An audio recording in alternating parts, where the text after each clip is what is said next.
I'm sorry to say, but she has passed away. I had been prepared for this from the moment she was born. However, when the time for farewell actually arrived, it became painful emotionally. Just yesterday we were talking, and she was smiling at me. My daughter Sarah was diagnosed with childhood leukemia soon after she was born, and had been undergoing treatment ever since. Despite all efforts, we could not cure her. Today, she passed away. She was 3 years old. Doctor, thank you so much for everything. You really did everything possible to treat my daughter. I am truly, truly grateful. From the moment the doctor knew about my daughter's leukemia, he worked tirelessly to treat her. He never gave up hope that she might be cured, working desperately on her treatment. Initially, the doctor had informed us that it was a disease with a high mortality rate, and that she might pass away. Yet, her departure still came too soon. I cried loudly next to my daughter's body. Later, her body was placed in a coffin and sent to my parents' house. My in-laws and my own parents, who had come to the house because of my daughter's death, all cried as they looked at her coffin. I think Sarah had a hard time since she was born, but she fought hard, didn't she? Normally, she could have passed away even earlier, right? Yes, the doctor said it was tough finding a donor, and she might not make it past 3 years. Is that so? Then, she lived quite long, didn't she? Amid the somber atmosphere with all the relatives gathered, two people began a conversation that seemed to shatter the mournful mood. Long time no see, Howard. How have you been lately? I was worried since I haven't seen your face. Oh, Alyssa? Is that so? I thought I've been showing up at my parents' place quite often. What's with the sudden catch-up? Hey, don't start such conversations now. Do it later. These two had been chatting loudly and sometimes laughed out loud since the viewing. It was unavoidable given they had known each other since high school. But their overly familiar behavior was striking. In front of me. And the next day, as we arrived at the funeral hall and were arranging the funeral, these two were nowhere to be seen. Wondering what they were up to, I went to the back room, only to find my husband and sister in the midst of an affair. What are you doing here?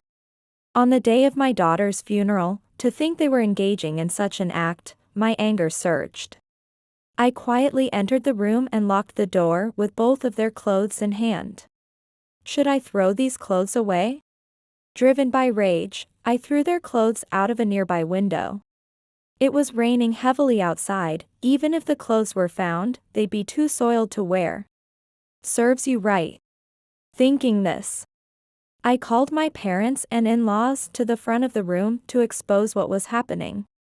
I gathered both my own and my in-laws' parents in front of the door, determined to publicly shame the two.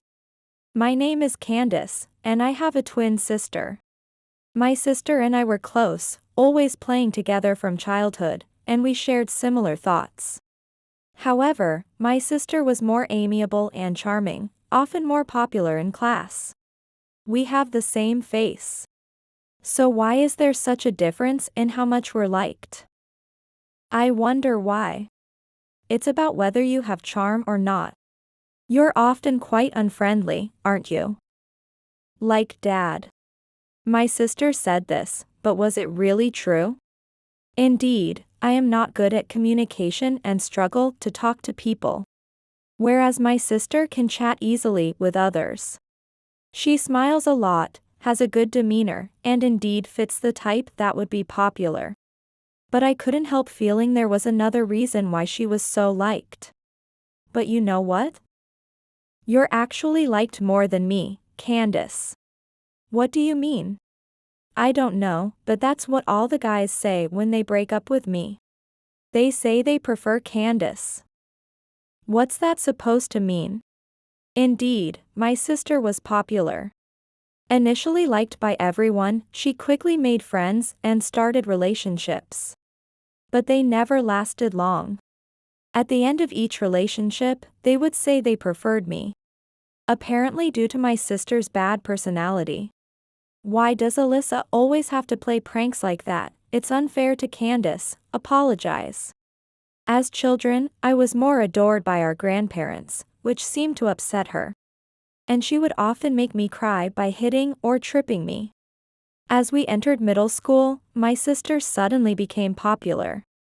However, as boyfriends began to drift away, they would say, "I prefer Candace," and she would become jealous and complain every time. Why do people like you even though you don't approach anyone? You're so gloomy, it's annoying. From this time, my sister started to see me as a rival and spoke to me less and less. Yet, she continued to make many boyfriends and flaunted herself. She looked down on me, saying she was prettier and had a bigger bust. Still, there was a time when I asked her for advice on confessions. In high school, I liked a classmate, Howard, and wondered how I might start a relationship with him. However, having been distant from boys until then, I didn't know what to do and reluctantly asked my sister for help. "I like Howard from our class, could you tell me how to approach him?" When I consulted her, my sister gave me an unfriendly look and dismissively said, "Figure it out yourself," and didn't offer any help. Maybe I chose the wrong person to ask for advice. What should I do now? Eventually, I never confessed my feelings in high school. And I thought that love had ended in unrequited affection. However, when I went to college, the person I had liked also attended the same university. And unexpectedly, we became close and naturally started dating. Let's move in together. We were college students at the time. And I was so happy when he suggested it that I decided to move in with him. And we lived together until graduation. Let's get married after we graduate from college. We promised that to each other, and 4 years later, I found out I was pregnant. Although we hadn't graduated yet, he proposed to me at that time. "I will continue to love you and the baby. Let's get married." 2 months after discovering the pregnancy, we got married on the day of our graduation ceremony. We continued to live in the same apartment where we had been living together. And a few months later, our child was born. However, soon after birth, the child was diagnosed with pediatric leukemia. And the doctors told us the child might not have long to live. She was just born. Isn't there anything we can do? There are treatments that can prolong life, but this disease has a high fatality rate. We will do our best. It might work out, so don't give up hope. That's what the doctor told me, and I hung on to hope for my child. There were times when it seemed hopeless as we couldn't find a donor. It might be difficult for her to live past 2 years. Yet, my daughter somehow managed to live another year and passed away at the age of 3. It was a premature death. But I convinced myself that it was the fate she was born with and bid her soul farewell. During my university days, my sister was working.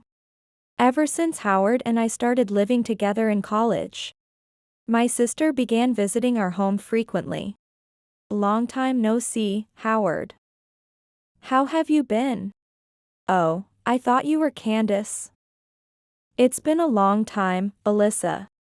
My sister always wore provocative clothes when she came to our apartment and tried to appeal to Howard. I hadn't been too concerned about her usual provocative attire. But she started wearing strong perfume every time she came, which made me suspicious of her intentions. "You always wear such provocative clothes, it's hard to know where to look, can you stop?" "Really, why do you always wear clothes like that?" "I can't help it, these are the only clothes I have, and I'm meeting my boyfriend after this." While saying this, my sister always flaunted her cleavage, wearing low-cut tops and short skirts, boldly sitting in front of Howard in a way that made him uncomfortable. Since middle school, I had disliked my sister's attitude and was vigilant, thinking she must be up to something, and I was determined to protect Howard. She's a bit too much. What does she want? At that time, Howard seemed indifferent to my sister's presence, which reassured me. However, I was wrong. Whether it was an act or not, I can't tell now. But Howard and my sister had started an affair around that time. A few months later, following the pregnancy, Howard proposed, and we got married soon after. I've decided to get married. My sister suddenly called to tell me that. Moreover, her partner was Ted, a friend who had been in the same baseball club as Howard. You're kidding, Alyssa is marrying Ted. Why? It was natural to be surprised since it was a marriage with a classmate. Moreover, this happened 6 months after we got married. Seeing how happy you looked, Candace, I thought I had to get married soon. I liked Ted from the baseball club, we were dating, and we just got married. I see, Alyssa liked Ted. At that moment, my husband's face seemed clouded. I didn't understand why he would be upset about my sister's marriage announcement. But that would become clear later. It's been a while since I last saw you, we haven't met since I got married. Really, when was the last time? I didn't expect to reunite like this. Now I'm your brother-in-law, so let's get along. Hey, you guys got married earlier than me, what about my position? Ryan had known us sisters and Ted since childhood and had met Howard in high school, becoming part of a close trio that often hung out together. Therefore, when these three reunited at my sister's wedding, they promised to hang out again, creating more opportunities for the three to meet. Consequently, my husband started going out frequently, often returning late at night, but always coming back smelling of perfume. Even though he was supposed to be out with friends, why do I smell perfume? This bothered me, so I confronted my husband. Howard, have you noticed a perfume smell recently? I sniffed his clothes and looked at him suspiciously, and he replied hastily. Ryan's been bringing his girlfriend around a lot recently, it's probably her perfume, isn't it? It smells like women's perfume, but it's a familiar scent, what is this smell? When I said that, my husband hurriedly left the room, quickly taking off his clothes. Who cares about the perfume smell, I'm going to take a shower. Saying that, my husband went to take a shower. From then on, I began to feel something suspicious was going on. Howard said he was going out to hang out with Ryan and Ted. But sometimes when I visit my parents' house, Ted is there, and Alyssa is often not around. Huh? Didn't Howard say he was going out to hang out with Ted and Ryan today? Why are you here at my parents' house? Huh? I haven't been told anything. And Alyssa isn't here either. What's that about? Isn't it suspicious? At that time, Ted and I began to suspect their behavior, and started taking action to get to the heart of the matter. One day, during my daughter's funeral, the two of them suddenly disappeared, and I went out looking for them. That day, Ted had an unavoidable business trip and couldn't attend the funeral. And despite the situation, Alyssa attended the funeral in provocative clothing. Why don't you have any decent clothes? It's a funeral. Why are you wearing a suit that looks like a tight dress? Take it off right now, I'll lend you something. It's fine, I don't have any other clothes, and I didn't buy any morning clothes. Just let it go for today. Alyssa forcefully overruled my mother's opinion, but my mother was appalled by her behavior. From a young age, my sister had shown signs of being unreasonable. But my mother had given up by now and said, do whatever you want. She then threw in the towel with Alyssa. At that moment, I was certain. The perfume Alyssa was wearing was the same scent that Howard carried after hanging out with Ryan. I thought, maybe these two were having an affair. That suspicion had now turned into a solid assumption. And during the funeral arrangements, they disappeared somewhere. I had a vague idea of where the two might have gone. Candace thought those two are definitely doing something where they can't be found. And they think they're not caught.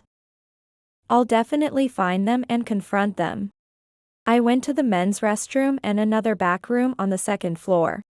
But they were nowhere to be found. Where could they have gone? When I went back to our family's back room to start searching again, I heard suspicious sounds coming from inside. Hey, you know I'm more attractive and better, right? Really, you're the best. You have bigger breasts and a better body than Candace. So, let's go further. Why don't we have a child together? That would be bad, it will be found out. It'll be fine, Ted is easy to fool, and Candace is too stupid to notice this. I heard such a conversation through the door of the back room. What are those two thinking? They're the worst. It seemed like they were about to start something, as I could hear the sound of clothes being removed from inside. I listened closely to the sounds inside, and I heard Alyssa's voice saying, "Let's move deeper in since it would be bad if our voices were heard." After a while, intense noises came from inside. The two had begun to focus on their actions, unconcerned about the loud voices leaking out. Are they stupid? It's completely audible, and it's disgusting. I quietly opened the door and checked inside. The two were indeed at the back of the room. Unaware of my presence, they continued their loud interactions. Stop it already, it's my daughter's funeral. I muttered quietly, picked up the clothes they had discarded near the entrance, and quietly left the room. My anger was rising over their actions. So I threw their clothes out of a nearby window and locked the door. Dad, Mom, could you come to the front of the back room? I have something to talk about. I informed my parents and in-laws to come to the front of the back room. My revenge was about to begin. Our parents and in-laws gathered at the back room, and the voices of Alyssa and Howard could be heard through the door, freezing the atmosphere. What's that? Are Alyssa and Howard in there? What are they doing? Howard, what is he doing? Despite the commotion starting outside the back room, the two were so caught up that they didn't notice. The voices grew louder, echoing throughout the building. Disgusted, both my father and father-in-law quietly unlocked the door, and then burst it open on the count of 3. Whoa. That scared me. Huh? Huh? Startled by the loud noise of the door bursting open, Howard and Alyssa jumped up in surprise. Naturally, they were completely naked, leaving them without any excuse for their behavior. As they frantically searched for their missing clothes, they wrapped themselves in curtains to hide their bodies. What are you doing? At your own child's funeral, how could you do such a thing? Both fathers, having overheard what Howard and Alyssa were doing, were furious and began to shout at them. They pulled their son and daughter from behind the curtains and made them kneel down on the spot. You do realize what you've done, right? What is the meaning of this? Do you think this is acceptable? After scolding them, both fathers nodded to each other, opened the window of the back room, and physically removed Howard and Alyssa from the building while they were still naked. Don't disturb the funeral, we're limited on time here. And we can't spare time to lecture people like you. Stay here and reflect on your actions. You can't go outside naked. Exactly, the funeral is the priority right now, not you. Be prepared for a serious scolding once the funeral is over. Unfortunately, it had been raining since the morning. The weather forecast predicted continuous heavy rain throughout the day. This is no joke. Doing such a thing in such a downpour, it's the lowest of the low as a parent. Say whatever you want, but you're the ones who need to reflect. This is a good chance to cool your heads. Left outside, Alyssa and Howard were exposed to the rain, naked for the duration of the funeral. Since Howard, who was originally supposed to lead the funeral, was absent, I stepped in as the chief mourner, and the funeral concluded on time. By the time the clothes I had thrown out were found, they were completely soaked and ruined. As a result, Alyssa and Howard had to borrow clothes that relatives had brought as backups, and wore these on their return. But their ordeal was just beginning. Inside the car on the way home, there was silence. Alyssa and Howard, forced to sit together, continually kept their heads down in a gesture of remorse. However, my father, who was driving, seemed indifferent to their display and started a conversation with me. "Candace, once we get home, we should all gather and have a meeting about this matter, don't you think?" Throughout the funeral, I had been holding back my rage. Naturally, I agreed to his proposal, planning to confront Howard thoroughly. After this, the car fell silent again. The only sound was the rain beating on the car roof. Alyssa and Howard awkwardly kept their heads down, just waiting to get home. After a while, we arrived at our family home. Everyone got out of the car and headed inside. But Alyssa and Howard hesitated, not wanting to move. They looked utterly defeated, as if they had given up on everything. "Huh? This car?" I was startled to see a familiar car parked at the entrance. It was Ted's car. He was supposed to be on a business trip until tomorrow and not due back today. Yet there was his car parked outside. Why? As I entered the house with these thoughts, I found Ted and Ryan chatting in the living room. "Ah. There you are. I've been waiting." Ted seemed to behave as if he knew what had happened at the funeral. "Ted, weren't you on a business trip until tomorrow?" "Actually, I never went on a business trip." Hearing this, Alyssa, who entered later, reacted dramatically. "What do you mean by that? Were you cheating on me?" It seemed like Alyssa was desperately trying to turn the situation around by accusing him. Everyone was appalled by her words, and Ted retorted, "Who are you to talk about cheating? You're the one cheating. Enough is enough. Shut up. Why did you lie about the business trip and not come today?" "I knew about you and Howard getting cozy at the funeral today because Ryan told me. So I lied about the business trip to create a situation that would make it easier for you to do your thing." Ted then signaled to Ryan, who had been fiddling with his smartphone. Ryan placed the phone on the table and played an audio recording. "How about we do something secret at the funeral, just between us?" "That's too bold, we'll get caught." "I just love thrilling situations, so let's just do it once." The unmistakable voices of the two coming from the smartphone left me and our parents speechless. We were shocked that Alyssa had such inclinations, and everyone was appalled. "Disgusting, what are you thinking?" "Alyssa. I had suspected you were cheating with Howard.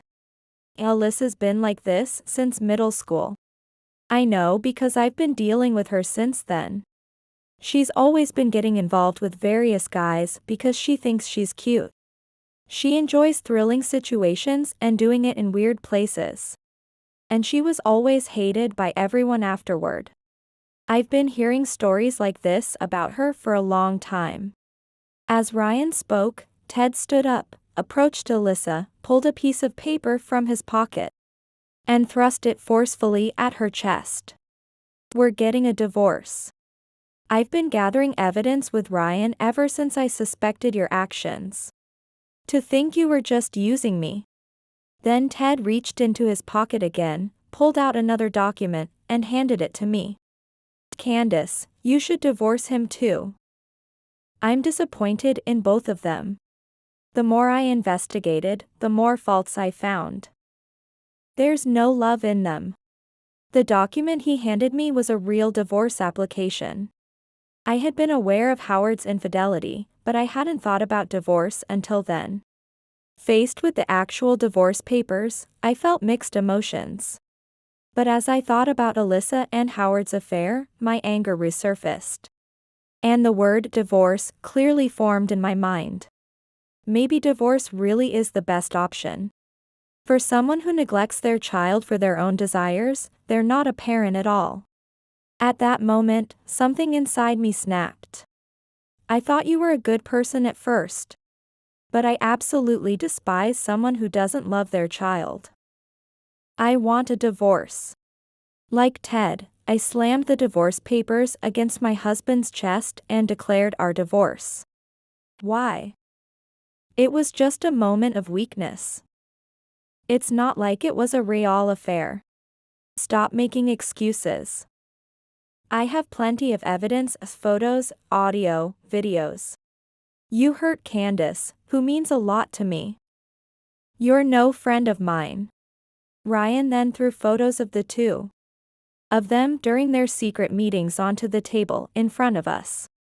The photos were clearly dated, and upon closer inspection, the date was the same as when Howard had said he was going out with Ryan.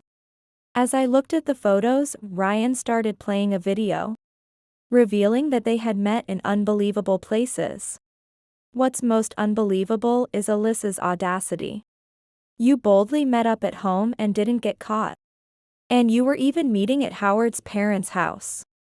Watching the video, it became clear that he was telling the truth. In that moment, instead of anger, I felt overwhelming disgust. I'm appalled. Alyssa has led you to do such things? Howard, what is wrong with you? Well, it turned out surprisingly okay when we tried it. You're the worst. In a moment of anger, I slapped my husband. He held his cheek in shock, and those around us were frozen, witnessing a real chaotic scene. Both my husband and my sister had shrunk in fear, rendered helpless by the situation. While we're at it, I'm going to say everything. Alyssa, you've always liked Howard, haven't you? I haven't forgotten how you came to me in high school, saying you liked Howard. That is. So, after Candace started dating Howard, you approached him, didn't you? You tried to take him from Candace. Stop it.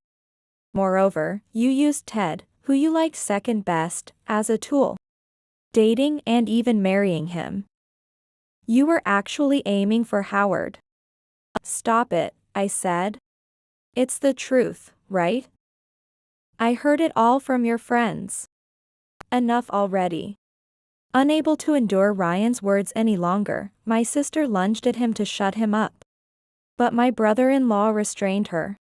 Let go, why do I have to be told all this? Don't mess with me. While being held back, my sister struggled. But our father appeared in front of her and slapped her cheek to calm her. Enough already, the things you are being blamed for are your own doing. But, about Howard. Just because you like someone, you think it's okay to take someone else's husband? That's what I'm saying is wrong. And Howard, why did you go along with Alyssa's approach? It's both your responsibilities, so make sure to sign the divorce papers. His words calmed the two down instantly. Previously resistant, they now sat down quietly, showing us expressions of regret. I'm truly sorry, it was all my fault. Please don't go through with the divorce. I really do love Ted. I'm sorry, please forgive me, I was a fool to be swayed by Alyssa. I admit that. I will reflect on this. Please, let's not divorce, I truly love Candace. Impossible. Despite their earnest final words, our minds were unchanged. No matter what they said, our hearts wouldn't change, so my brother-in-law and I spoke in unison. Afterward, feeling they could not reverse the decision on the divorce, they signed the divorce papers. The parents around us felt a sense of resolution. And the atmosphere shifted as if to suggest having coffee. However, one person was still not appeased. Ryan. Don't think you can leave things like this. I will expose everything you have done right here. His eyes were demonic. Showing a fury worse than mine or my brother-in-law's, he intimidated the two. What's it to you? Why do you have to be so angry? I'm the one who's been the most manipulated here, especially by you. Alyssa, and Howard. You two always came to me with your love problems. Claiming your affections for each other, then going off and making misguided marriages. Causing such chaos. What was all my patience for, then? Ridiculous. Ryan, what are you saying? These two have been in love with each other from the start, and despite my advice, they showed no signs of getting together, and then Howard ends up marrying Candace. That can't be true. Why? Why has it come to this? At Ryan's revelation, the two shrank even further. Mentioning things from middle school made them feel embarrassed. Shut up, I was innocent back then, I didn't have the guts to confess. Same here, I was popular but I never confessed to anyone myself. I couldn't confess to the person I really liked. Contrary to their previous expressions, their faces were so red. They might have been painted with red paint. Being talked about their past must have been unbearably embarrassing. Why would you bring up such a topic here? The divorce is already decided, isn't it okay? It's the worst to suddenly be talked about in such an embarrassing way. It's a big deal for me. If it's embarrassing, then it's just right, let's shame you here. Ryan's anger was so heated that no one could stop him. Both sets of parents were just listening dumbfounded, with no gesture of intervention. Also, since Candace and Howard got married, Alyssa has been going to Candace's house frequently, but you secretly met Howard then, didn't you? Huh? You're lying, from that time? Here, this is the proof. Why do you have this photo from that time? It was a coincidence, around the time of their wedding. But anyone would suspect something seeing them walking hand in hand through the hotel district. Shown this photo, my husband looked at me with a panicked expression. He had made me think that he was just led astray by Alyssa. But his face suddenly stiffened with the shock of the ambush. What do you mean? Are you saying you were cheating since then? No, I mean, the fact that you're flustered says it all. I thought the anger had subsided a bit with the divorce being finalized. But with this unexpected information, my anger surged again. And I slammed my hand down in front of my husband to intimidate him. Sorry, it was a momentary lapse. I've liked Alyssa since the past, but I couldn't confess. So I gave up and started dating Candace. Still, I couldn't completely give up. And when Alyssa approached me, I was still unsettled. So you just followed along. You settled for me and dated me. Ridiculous. I truly loved Howard back then. I was so frustrated that tears came out. Knowing that he dated me because he couldn't date my sister and had settled. I realized there was absolutely no sympathy to be had for these two at this moment. But the frustration kept building inside me, and naturally, tears started streaming from the corners of my eyes. Ridiculous, so I was just being used by both of you.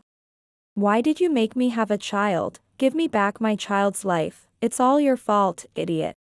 I broke down crying on the spot. Feeling used by my sister and husband filled me with a sense of deep disappointment. Ryan comforted me, holding me and saying, "It's okay, now." While wiping my tears, he consoled me. I feel the same as you, Candace, like I was used by them. I don't want to see your faces anymore, get out of here. Hearing his words, I glared at my husband and voiced my feelings as loudly as I could. I will never forgive you, I'll sue you for compensation, so be prepared. My husband, intimidated by my sharp gaze, muttered quietly, "Sorry." With those words, the air in the room turned heavy. And the parents who had witnessed everything looked at the two with disapproval. The two of them, just being there, were overwhelmed by pressure and shame. Unable to stand it any longer, they quickly grabbed their belongings and rushed out of the house. Later, my sister contacted me to apologize, saying, I'm truly sorry, but our parents did not forgive her and she was driven out of the house. And Howard also called his in-laws, but they wouldn't listen and he too was eventually driven out. The two, having nowhere to turn, had rushed into marriage based on past feelings. But once married, apparently their personalities clashed and after a big fight, they divorced, as I heard from a friend. Serves them right, that's what you get for using someone to get married. Really, serves them right. Candace and I were victims too, but Ted, you were the most pitiable. Being used by Alyssa for marriage, especially since you were her second choice. Stop, that's the hardest part to bear. Sorry. Howard cut off ties with his friends and no longer contacted the two. And instead, I became close with them. Then, one day at a drinking party, Ryan gave me a ring. Actually, I've liked Candace for a long time. I wanted to confess, but couldn't. And after you started dating Howard, I supported you from the shadows. But now I can say it. I want to date you, I will never be like Howard. You're late. I sort of knew, thank you. Huh? I felt it when you protected me. I knew you liked me. Ryan blushed slightly and nodded. I smiled back at him, and Ryan slipped the ring on my finger, saying, "Marriage is in the future, this ring is like a promise ring for that vow. So take care of it, I will definitely propose." 3 years later, Ryan and I were engaged, and he proposed properly, leading to our marriage. Ted, inspired by us, found a new partner and they also got married. Now happily going out together as a couple. And when I sued my ex-husband Howard for emotional distress, the claim was accepted, and I received a small amount of compensation. Good for you, even if it's a little, you got some compensation. Really, including the child, I suffered a lot of emotional damage, naturally. After our marriage, Ryan declared he would live with my family. And indeed we lived happily with my parents.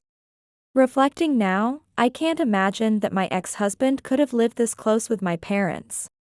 And I feel glad I married Ryan.